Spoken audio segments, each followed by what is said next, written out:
Good morning, and welcome to Chico's FAS second quarter 2020 conference call and webcast. All participants will be in listen-only mode. Please note, this call is being recorded. I would now like to turn the conference over to David Oliver, Interim Chief Financial Officer and Senior Vice President Controller. Mr. Oliver, please go ahead. Good morning, and welcome to the Chico's FAS second quarter 2020 conference call and webcast. Molly Langenstein, our CEO and President, also joins me today. Our second quarter release can be found on our website at www.chicosfas.com under Press Releases on the Investor Relations page. Today's comments will include forward-looking statements regarding our current expectations, assumptions, plans, estimates, judgments, and projections about our business and our industry, which speaks only as of today's date. You should not unduly rely on forward-looking statements. Important factors that could cause actual results or events to differ materially from those projected or implied by our forward-looking statements are included in our earnings release issued this morning, in our SEC filings, and in the comments that are made on this call. We disclaim any obligations to update or revise any information discussed on this call, except as may be otherwise required by law. And with that, I'll turn the call over to Molly. Thank you, David, and good morning, everyone.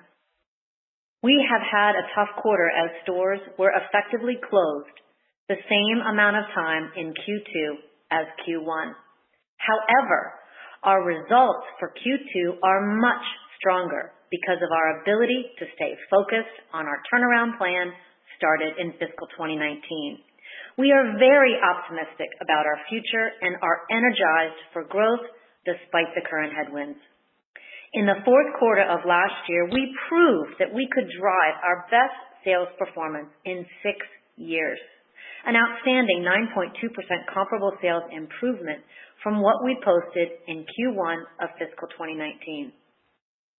Based on customer acceptance of our new product, we have confidence in our strategy to return to the trajectory started in the first quarter.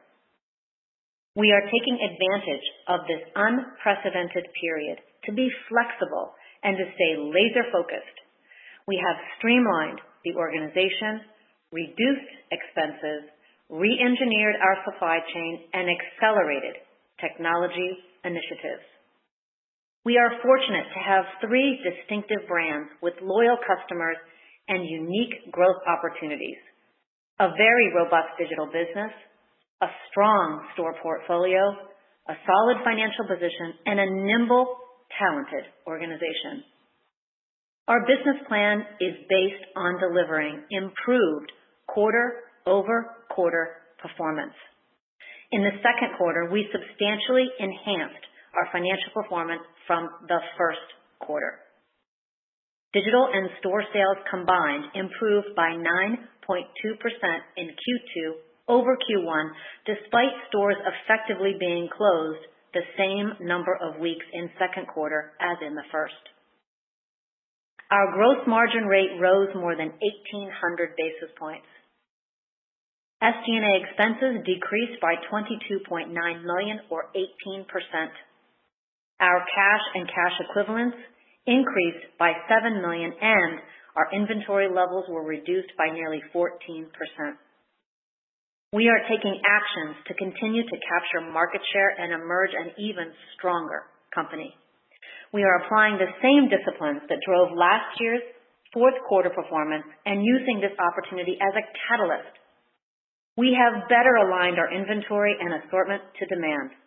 We've streamlined our organizational structure, reducing staffing by 30% and year-to-date SG&A expense by 33% compared to last year. We've re-engineered our supply chain, and we've continued to rationalize our store base and reduce occupancy costs and accelerated investments in innovation and technology. David and I will offer additional color on many of these actions. Let's start with digital.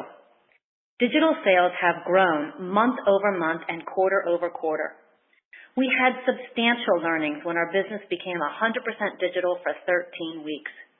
We took these learnings into the second quarter, and the digital channel has not moderated since the stores have reopened. And we have new expertise with proven track records in driving the digital businesses. For the second quarter, year over year, digital customer count grew nearly 55% and conversion was up 100 basis points. And year over year, total company second quarter digital sales grew substantially, with our apparel brands growing by double digits and Soma leading the way with digital sales up over 70%. On the storefront, in early May, we initiated our multi-phased reopening plan for all of our boutiques. Our opening cadence was slower than planned, and 96% of boutiques were reopened by quarter end, albeit with limited hours and customer capacity limitations. So essentially, our boutiques were effectively closed for about the same amount of time in Q2 as in Q1, about half of each quarter. In the aggregate, boutiques open in the quarter generated sales at about 53% of last year's levels. July was the one month where nearly all our boutiques were open. This was slightly ahead of our expectations and above the initial levels experienced in May. Our data shows sales trends inversely correlate to COVID case trends. Sales improve where COVID cases decline. As customer sentiment improves, so do traffic and revenues. Customers are responding to our product as demonstrated by our 30% plus increase in conversion at the store level compared to the second quarter last year. Regarding our inventory, I am pleased how swiftly our team continues to pivot our assortments and manage inventory. After inventory write-downs in the first and second quarters, we ended the second quarter with inventories down nearly 14% and with current seasonally right product. Due to our diligence, we entered the second quarter with a streamlined organizational structure and significantly reduced expense base aligned to the needs of the business. This fiscal year, we expect to generate approximately $245 million, or about 24% in expense savings to plan before rent. We are committed to retaining at least half of this year's savings into next year, driving leverage. Communication is key during this challenging time, and we continue to have bi-weekly calls with our leadership team and monthly calls with the entire organization to keep our associates engaged, informed, and connected. We have made the decision for our corporate team to continue to work remotely through the end of the calendar year. Regarding our supply chain, COVID was a catalyst to quickly re-engineer our supply chain. Shipments from agents and third-party suppliers will be cut almost in half this year, and we expect additional reductions next year. In regards to our landlords, suppliers, and vendors, we are continuing to partner with our suppliers, vendors, and especially our landlords to reduce operating costs. We have engaged a top-tier real estate consultant, A&G Real Estate Partners, to assist in this arduous process. And our landlords are stepping up with rent relief. We know that there will be some store shrink in the coming year as we are holding our stores to a higher profitability standards, either through increased sales per square foot or lower rent. We remain focused on our key initiatives started in our 2019 turnaround, and we are continuing to make tremendous progress on elevating our products and being customer-focused. Let me give you a few updates. First, on our product elevation and being a design-driven organization. At Soma, as we continue to focus on innovating and developing the most incredibly soft and amazing fabrics and products that offer our customers the beautiful solutions, effortless style, and comfort that she expects and deserves. The focus on innovation and franchise dominance produced another terrific quarter for Soma, with strong sales in all proprietary, intimate, loungewear, and sleepwear categories. Wireless and comfort products were strong for the quarter. We were especially honored that Good Housekeeping named Embliss their choice for the best overall bralette. Soma posted a positive comp for the month of July, with stores operating with reduced hours and limited customer capacity. Our accelerating investments, recent results, and current momentum give us confidence that we will continue to catapult the Soma brand and take market share.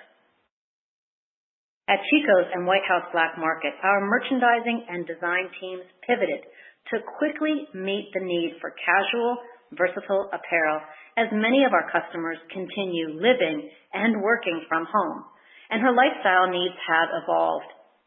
Our new fabrications in washable knit jerseys resonated with customers at White House Black Market, and Chico's enhancement to the Zenergy Active franchise and newness in the casual assortment performed well for the quarter.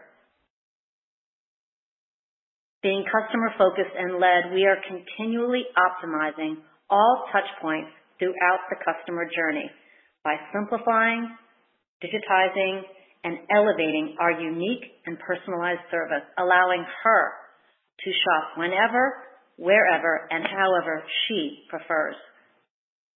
Our innovative proprietary technology is an integral part of and complements our great personalized service, and we have accelerated implementation of digital personalization tools to help us reach customers in new and creative ways. Style Connect, our online styling service, continues to be a differentiator for us, allowing our customers to connect digitally with her personal style expert to best link customers and products suited to her. Year over year, Style Connect sales grew over 50% for the quarter. We are also so excited about our second quarter soft launch of the Personal Closet feature, an online personalized functionality that enables customers to shop digitally to augment their closets, coordinating with their past purchases. Since launch, the conversion rate for this new feature has been remarkable, exceeding 6 times conversion rates versus the site average. This unique program is a truly competitive advantage, and based on early results, we accelerated the formal launch, which was planned for next year, into this year's third quarter. We are continually enhancing our customers' shopping experience through digital site improvements. This month, we added Shop the Look, which is also available on Style Connect. These tools are generating increased engagement and units per transaction. The customer's shopping behavior has changed, and we have quickly pivoted our business to ensure that she can always be connected with our style experts in new, personalized, simplified, and innovative ways. These times have been a catalyst to think swiftly and differently as we put the customer in the center of our shopping journey. Before I turn the call over to David to discuss financial performance, let me take a minute to talk about inclusion and diversity. We are committed to an inclusive environment that celebrates our individuality, influences our culture, and innovates the way we work. Earlier this year, we were so honored to be named one of the best employers for diversity in 2020 by Forbes magazine, and to be included on the 2020 Corporate Equality Index published by the Human Rights Campaign for our corporate policies and practices related to the LGBTQ workplace equality. And we are always striving to do more. We are continually building upon our existing diversity infrastructure and initiatives. We have an active Inclusion and Diversity Council, which is developing specific goals, initiatives, and measurements for key pillars of the business. We want to build on our strengths and take serious and thoughtful actions to combat racism, prejudice, and discrimination from our company and from the communities we serve. This is important to all of us, and we'll keep you updated on our progress. David? Thanks, Molly. We entered fiscal 2020 on solid financial footing and continue to maintain a healthy liquidity position. We ended the second quarter with $125 million of cash and cash equivalents, up $7 million from the end of the first quarter, and we have navigated the second quarter without making additional draws on our credit facility. We have taken steps to align our cost structure with revenues, preserve cash, and increase liquidity, including aggressively reducing SG&A expenses, partnering with landlords, suppliers, and vendors to lower operating costs and extend payment terms, reducing merchandise receipts, and lowering planned capital expenditures. We also temporarily suspended rent payments for our stores during the COVID-19 store closure period and have made reduced or negotiated rent payments as stores have reopened. We're about 55% through the initiative with A&G to restructure our lease portfolio and have already achieved rent abatements for fiscal 2020 that aggregate to a meaningful 8 figures in savings. And we are in active discussions with our landlords to find a mutually accepted path forward for the remaining locations. Focusing on real estate, during the quarter, we permanently closed 19 stores, bringing our year-to-date closings to 28. We ended the second quarter with 1,313 boutiques across North America. For the remainder of the year, consistent with our plan, we anticipate permanently closing an additional 25 to 50 stores. We are in the process of thoroughly reviewing our portfolio and reevaluating each location's forecasted profitability and strategic value, which may lead to accelerating some closures or postponing or canceling certain closures based on favorable rent concessions. We have additional flexibility because, on average, our remaining lease terms are relatively short. As Molly noted, we are holding our stores to higher profitability standards, either through increased sales per square foot or lower rents.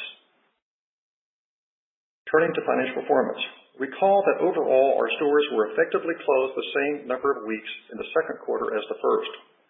So the quarter started slowly but gained momentum as stores reopened. Digital traffic and sales achieved meaningful year-over-year growth, and this positive digital performance helped offset part of the lost sales from the closed stores. Second quarter net sales totaled $306.2 million, up 9.2% from the first quarter, reflecting the continued benefit of strong digital performance and store reopenings. Compared to the second quarter last year, sales declined 40%. This year-over-year sales decrease reflects disruptions related to the pandemic, including the continuation of temporary store closures, limited hours when stores reopened, and 74 net permanent store closures since last year's second quarter. Productivity of the stores open in the second quarter was approximately 53% of the prior year, while operating with reduced hours, staffing, and customer capacity.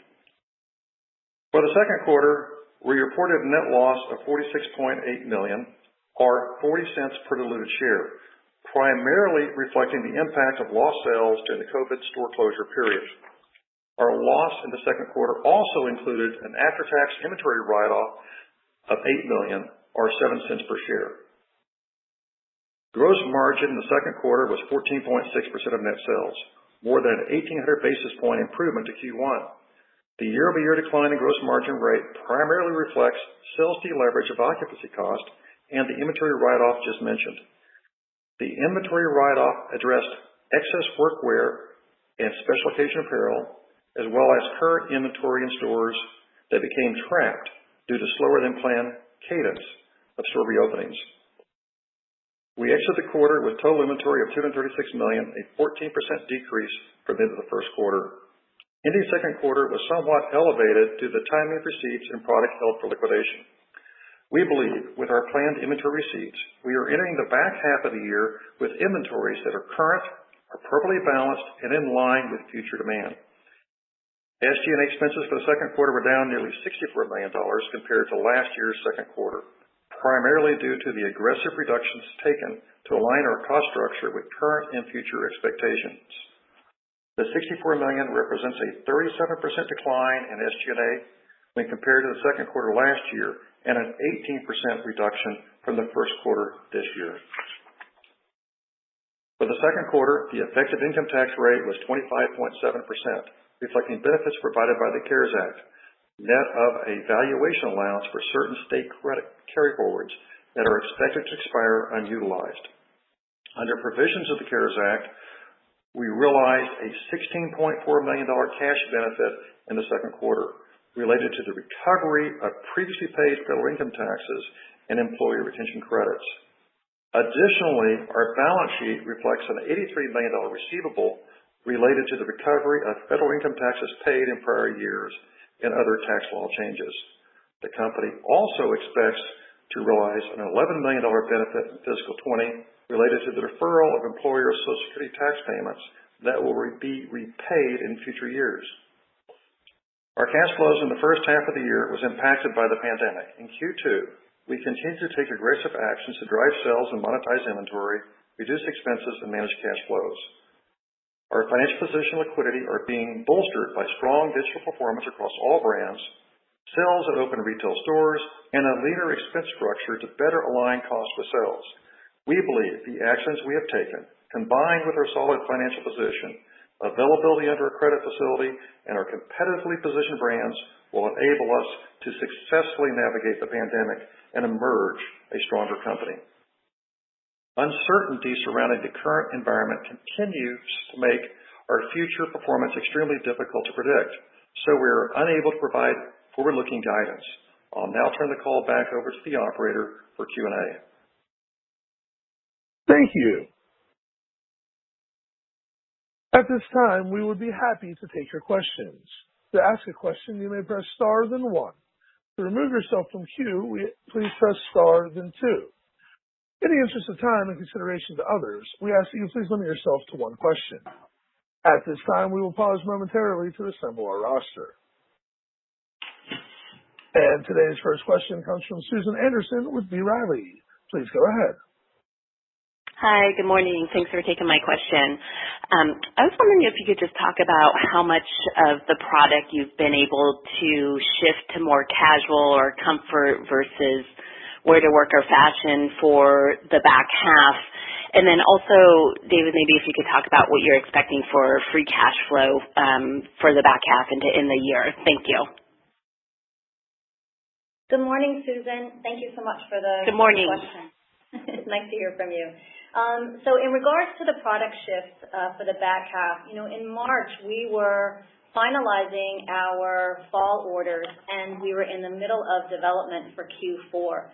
So 100% of Q4 is influenced with the new behavior of customers, and we were able to make significant pivots in the go-forward looking assortments in Q3 and make the necessary cancellations on occasion wear and workwear that was needed based upon what we knew at the time. So we feel confident we've made significant product shifts in the back half that reflect the customer's demand.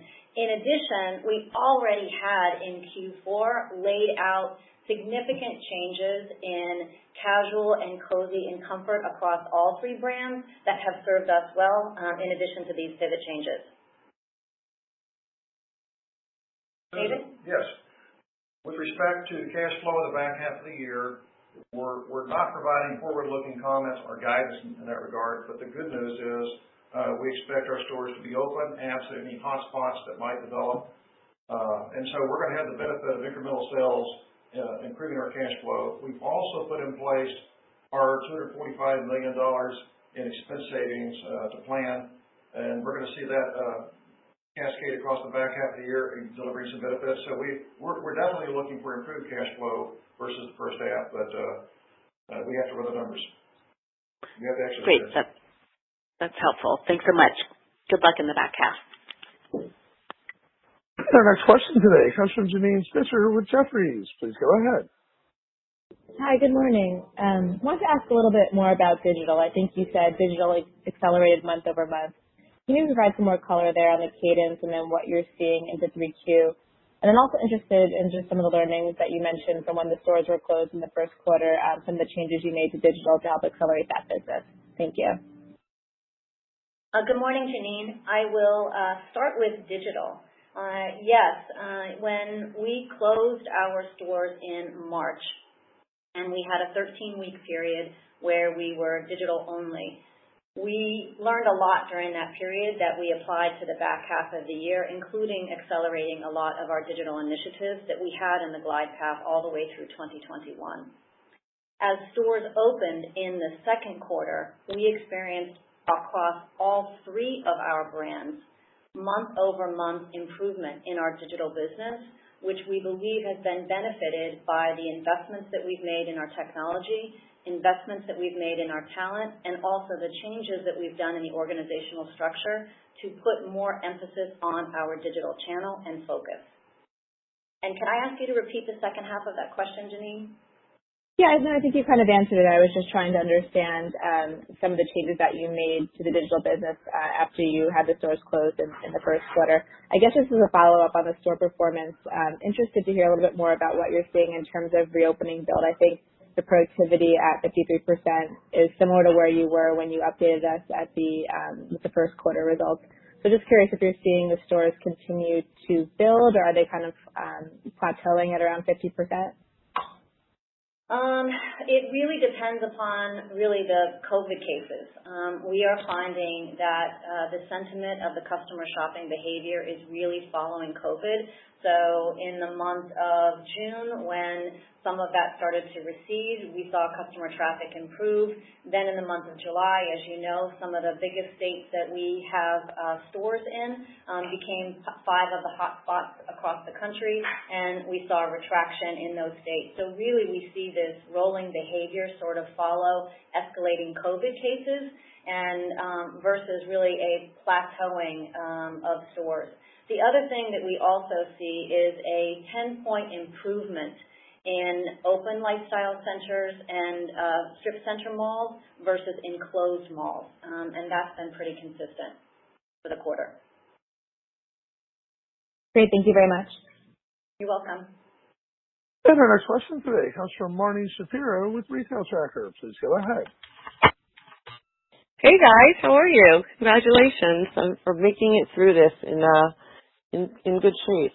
I have a couple of quick questions. Could you, Molly, just talk about your ability to have liquidated the older inventory and where the inventories are today as far as currency, and where your inventories are planned for the back half of the year?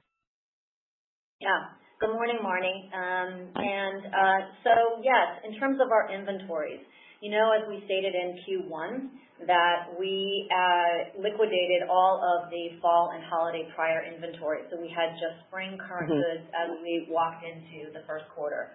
What we didn't know at the time is how long stores were going to be closed and the impact on people, the way that they were living. And so in particular, 2 categories, the special occasion dress wear categories that are important for the summertime weddings, and also the more career wear or goods that were challenging for us in the apparel brand in second quarter, which we have liquidated. And that was part of the write-down that we had for second quarter.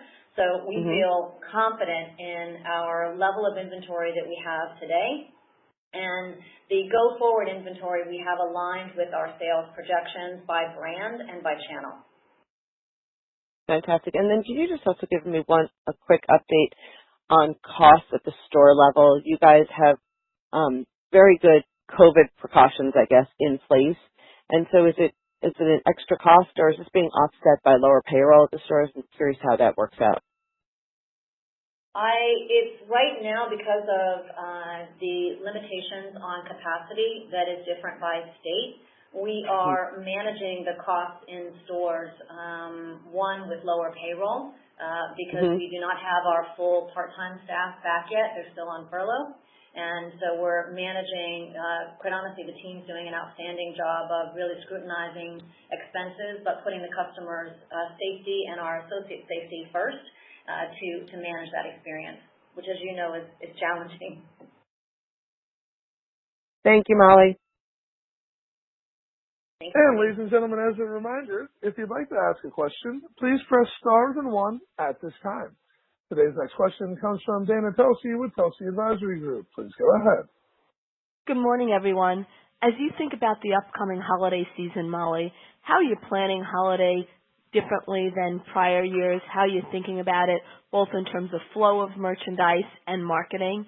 And lastly, on the digital channel, what are you seeing there in terms of supply chain, shipping costs, delivery expense, and logistics?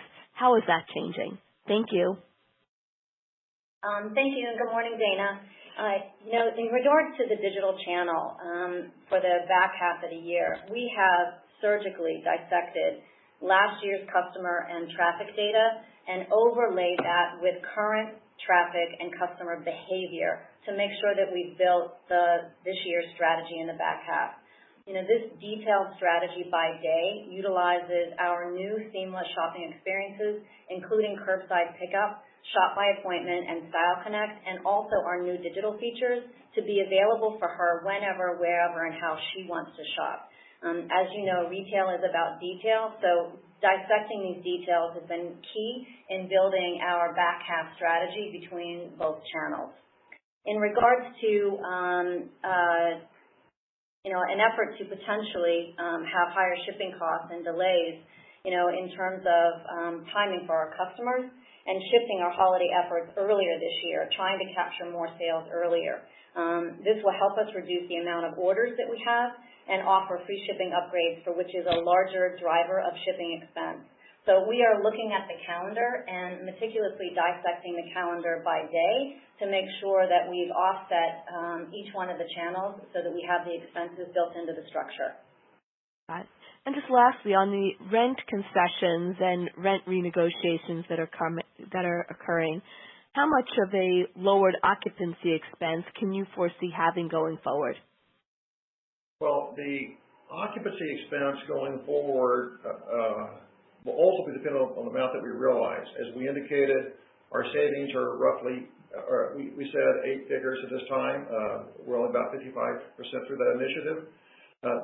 What we're going to get in fiscal 20 is the cash benefit. The earnings benefit will be over the remaining lease term from an accounting perspective. We'll take that and have to amortize it. And so you're not going to see that immediately, but you're going to see the cash inflow when you look at the cash flow statement. Thank you. Thanks, Dana. And our next question today comes from Janet Kloppenberg with JJK Research. Please go ahead.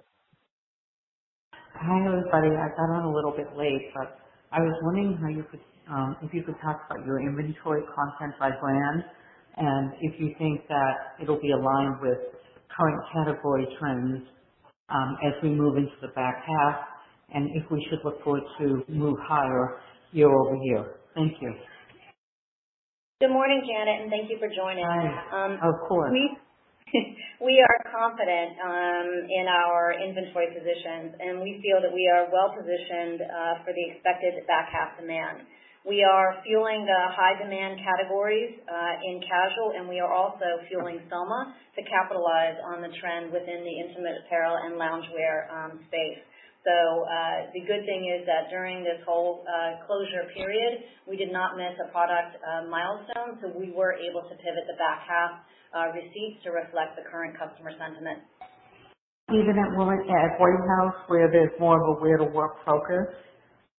Yes, Janet, I welcome you to go onto the site and look at. No, I do. I look at it often, and I see what you're doing, but I'm not the customer right now, so. And I'm in my sweatpants every day. So give me an idea of what you're seeing. Yeah, we pivoted. Part of the changes that we made last Q4 were really not thinking about the White House brand so singularly career and casual, that we blended the two lifestyles and put a lot of new fabrications in place. I attribute this to the new talent that we brought to the organization, and that leadership team brought a lot of new washable knits, elastic waist, and really products that have ease, that can take you all kinds of different occasions. And that's what you're seeing on the site, in addition to really growing the denim categories and the t-shirt categories. So you're seeing that reflected today in our assortments, and that was due to all of the changes we started in Q4 that have just continued this year. And how is the customer caution around entering the store right now? I know digital is leading your business, but what's your outlook there as we go forward? The customer sentiment has, since May, has really not changed. She's anxious to get in stores and to get back to speaking with her, her trusted associate, and we see that across the board. However, we do see in our data that the customer follows COVID. So as cases have escalated and spike in hotspots, the traffic does recede. And so that is something that we pay close attention to. But the sentiment... Are you seeing improvement then in the states where the spikes are moderating now? Yes. Okay. Yes. Okay. Lastly, could you comment on the promotional environment and what kind of pressure you're seeing there? The promotional environment for the back half of the year, we are planning flat to slightly down to last year. We believe that our inventory positions are in the right place and experiencing no additional shutdowns for the future. We believe we are in a great inventory position for the back half. Great. Just wanted to say congratulations on the progress. Thank you. Thank you, Janet. And ladies and gentlemen, this concludes our question and answer session. I'd like to turn the conference back over to Molly Langenstein for any final remarks. Great. I'd like to thank our associates for their flexibility, understanding, and dedication to our customers, our communities, and each other, especially as we navigate through this challenging time.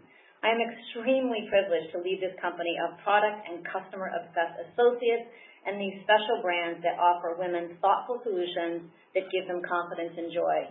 We are fortunate to have 3 distinctive brands with loyal customers and unique growth opportunities, a robust e-commerce business, a strong real estate portfolio, a solid balance sheet and financial position, and a talented, experienced team that's an agile organization.